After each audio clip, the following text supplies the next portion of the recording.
Baik, jadi itu pemirsa kita sudah melihat sedikit. Anda bisa memberikan tanggapan juga terhadap calon-calon, terutama pada warga Jakarta seperti Mas Hendri dan juga Mas Riza. Tapi kalau kita lihat ya tadi sekarang itu kita nggak cuma bisa melihat visi dan misi untuk diakses, tapi ternyata tanggapan masyarakat pun berpengaruh.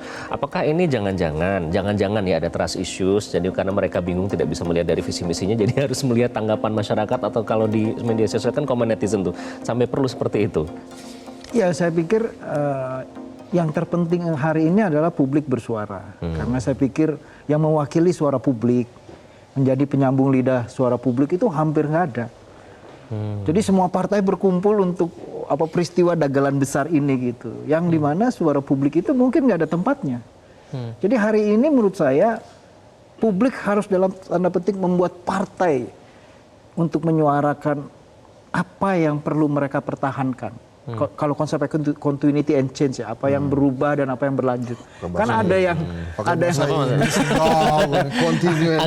agak mikir dulu agak loading nih. Apa yang mesti dilanjutkan, kayak misal sistem transportasi publik kan sudah sangat baik ya. Misalnya Transjakarta penumpangnya per hari udah sampai 1,2 juta begitu, itu kan luar biasa, itu mengubah budaya kita berkota begitu. Kemudian cara penanganan banjir mungkin nggak bisa dilihat dalam 5 tahun, 10 tahun, mungkin 20 tahun. Tapi orientasinya dia sesuai dengan apa yang menjadi tuntutan dunia, mengarah ke kota hijau dan kota biru dan bagaimana menyimpan air itu. Nah jadi apa yang sudah baik gagasannya dan dimulai itu jangan dihancurkan. Nah publik yang bersuara, mereka nggak ada yang bersuara satupun, saya pasang kuping begitu. Dekat-dekat. Oke. Mas Hendra, yang menarik ini ada rencana katanya ya, kedua paslon ini, Pramono Anung Rano Karno dan RK Suswono, katanya mau mendatangi istilahnya tuh apa ya, sowan atau saya nggak tahu istilah yang digunakan apa, ke Anies dan juga Ahok. Bagaimana Anda melihat upaya itu? Apakah kira-kira ini strategi ini bisa digunakan untuk meningkatkan elektabilitas dari paslon yang mereka dukung?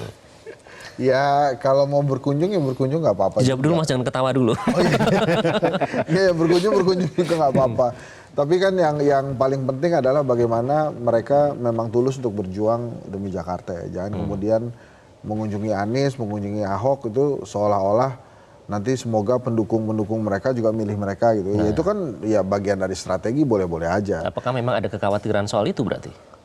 Bahwa pendukungnya Anies dan pendukungnya Ahok nggak akan milih gitu. Ya itu sih mungkin-mungkin aja kan, misalnya kayak saya nih, pecinta Liverpool gitu ya. Terus di Piala Champion Liverpoolnya nggak ada. Yang ada cuma Real Madrid sama Bayern Munchen misalnya. Kan saya malas juga datang ke stadion.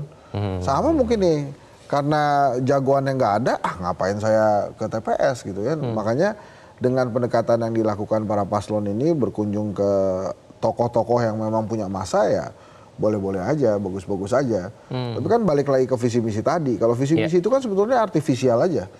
Kita tuh nggak tahu aslinya mereka tuh gimana sebetulnya terhadap Jakarta. Semuanya kan pasti bagaimana ceritanya agar Jakartanya aman, Jakartanya baik, Jakartanya maju. Tapi di sisi mereka sendiri tuh gimana gitu. Kenapa saya katakan demikian? Coba saya tanya misalnya nih, kalau nggak bisa tanya pemirsa ya, siapa sih yang benar-benar niat jadi gubernur beneran gitu? Tanpa ada embel-embel, oh ini ada keinginan politik di belakangnya. Ridwan Kamil kan misalnya. Dia tinggi di Jawa Barat, tapi diusir-usir. Jakarta senang, Jakarta.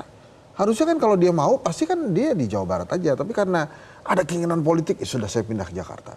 Pak Suswono, wakilnya RK. Ada MK, sudah mempersilahkan, boleh kok, yang penting 7,5%. PKS kan bisa kan, tapi dia nggak mau tuh mencalonkan diri sendiri. Kenapa? Karena pengen dapat kursi kekuasaan, gitu misalnya. Pram juga begitu, karena udah nggak ada lagi. Ini kata Mas Pram lagi, ya? nah, iya nggak apa, Pram nih. Ya udah Pram aja. Rano Karno juga tadinya kan di Banten, tapi dia digeser ke Jakarta. Dan mau Pongrengkun, ya udah tiba-tiba dia ujuk-ujuk datang jegreng gitu ya. Dan kan kalau kita lihat sejarahnya, gagal dulu pertama kali proses verifikasi. Terus tiba-tiba berhasil dan berhasil lagi. Jadi memang ini sangat artifisial yang kita belum tahu nih sebetulnya niatan baik apa dari para cagup-cagup itu. Itulah yang menurut saya sejak nanti kampanye 25 September itu dimanfaatkan. Harus dimanfaatkan. Untuk membuktikan bahwa mereka memang benar-benar sincere. Harus sincere ya. Iya, kalau misalnya tadi kalau dari daerahnya. Saya harus pakai bahasa Inggris juga supaya nggak kalah set kan. Jadi JJ pakai bahasa Inggris terus nih.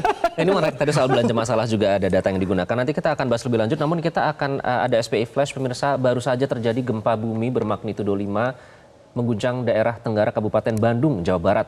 Tepatnya pada pukul 9.41 waktu Indonesia Barat beberapa menit yang lalu. Ini kami hadirkan kepada Anda informasi terkini yang dirilis oleh Badan Meteorologi, Klimatologi, dan Geofisika terjadinya di Bandung, Jawa Barat. Kami akan terus hadirkan informasinya kepada Anda. Tepatnya di 24 km Tenggara Kabupaten Bandung di kedalaman 10 km. Dan arahan dari BMKG sendiri, warga yang ada di sekitar Bandung, Jawa Barat diharapkan untuk waspada. Hingga kini belum ada peringatan atau arahan apakah ini berpotensi tsunami atau tidak. Nanti kami akan hadirkan informasinya lebih lanjut kepada Anda.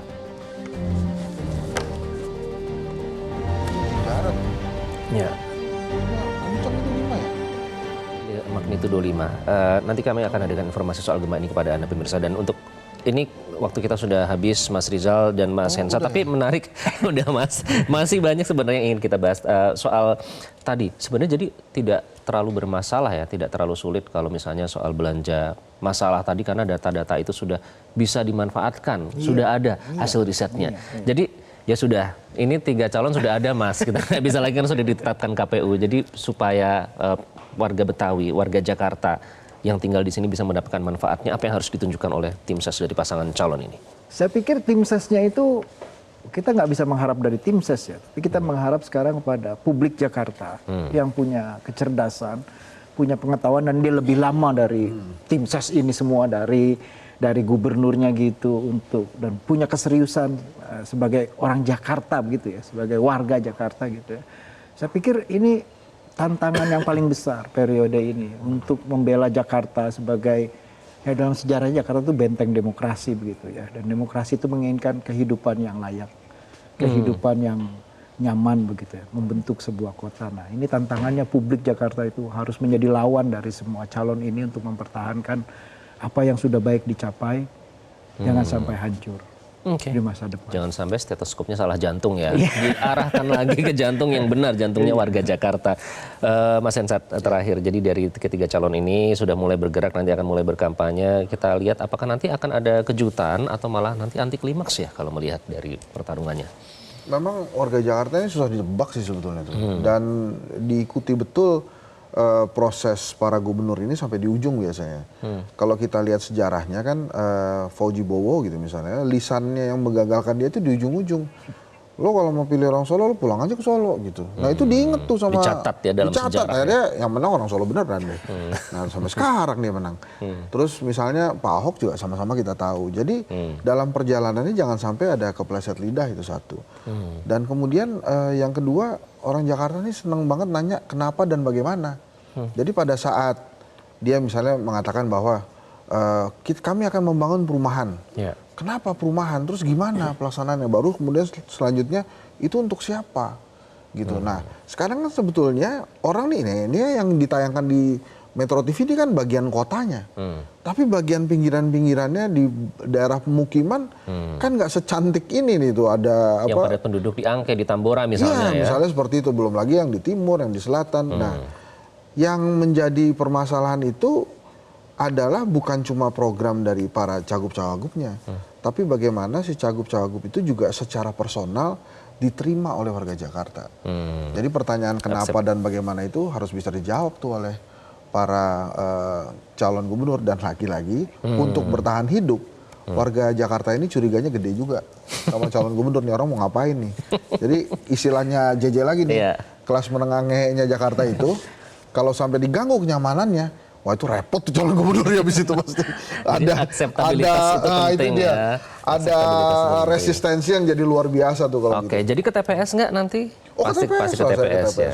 Mas Rizal udah siap ke TPS? Dong. KTP Jakarta tinggal Depok. Baik, terima kasih Mas Rizal, Mas Hensat. Sama-sama. Kita lihat nanti ya strategi macam apa yang digunakan dari 3 pasangan calon ini. Dan pemirsa, itulah tadi perbincangan kami. Namun kami masih akan kembali usai jeda dengan informasi lainnya. Tetaplah bersama kami di Selamat Pagi Indonesia. Jelajahi cara baru mendapatkan informasi. Download Metro TV Extend sekarang.